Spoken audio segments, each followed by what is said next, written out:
Welcome back. 8:38. Details on the deadly terror attack at a pop concert in Manchester still coming in. We check in with TMZ's Harvey Levin in LA. And Harvey, I know that you guys have posted on your website the video of the explosion being heard. It is eerie. You can hear the screams, and you really can. I mean, you can just see the confusion on people's faces.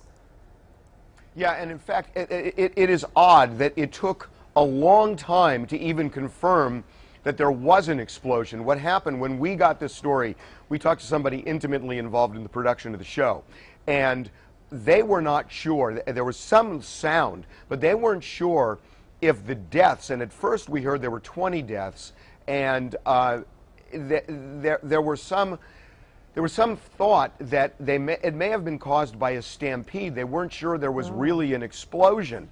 The weird thing about that is that it was just horrific what was going on right outside the concert hall. This was a device that slaughtered 22 people, and it was very apparent when you look at the pictures now that there was an explosion, yet it took an hour to really sort it out and understand what had happened. Yeah, it happened at the end of the Ariana Grande concert. Singer obviously very shaken by all this. I know she posted on Twitter that she just really doesn't even have words right now. Well, we can tell you that Ariana Grande has indefinitely suspended her world concert tour. She was going to be playing in a number of countries in Europe, including Germany and France and other places in England as well.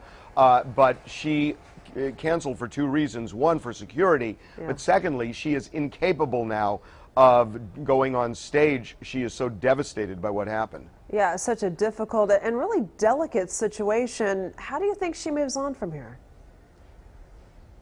I mean, I'm not a psychologist. I have no idea. But she's, ultimately, this is the world we live in right now. And I think the real issue is what's going to happen with concerts, and what's going to happen with events where you have thousands of people in arenas.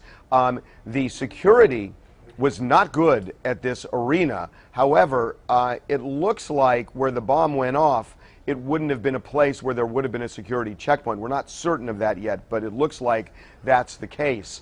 But it really does raise the question, how do you protect people when you could have one person do something like this? And that's something that a lot of people are going to be mulling over. Yeah, it does appear that it happened outside the arena, and this was as everybody was leaving the concert, and it does appear that it happened outside the arena. So a lot of times we go to concerts, as in our area, and they'll wand you down, they'll check your purses, but this would have been even before a checkpoint like that.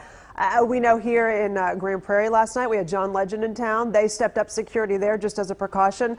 Tonight we have New Kids on the Block, Paula Abdul, Backstreet Boys at the American Airlines Center, and obviously they've got to be looking at security. Just the singers, the performers, and the fans probably want to know exactly what's in place. Yeah, and in Manchester, the arena did not scan people. They didn't wand people. There were people who went in there and said the security was horrendous. That all is going to change. Yeah, definitely. Harvey, thank you for your insight. We appreciate it.